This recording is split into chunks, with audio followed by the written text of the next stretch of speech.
Gusto kong i-share sa inyo ang version ko sa pagluto ng stir-fry udon noodles. Kung mahilig ka sa Korean noodles, tara samahan mo ako.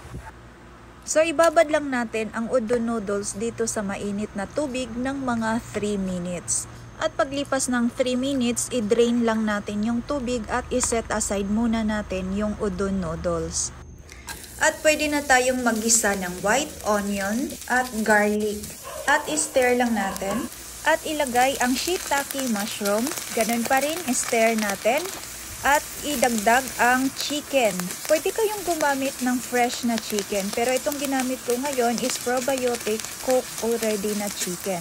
So ganun pa rin, i-stir lang natin. At pwede na natin idagdag ang carrot, cabbage, at red bell pepper.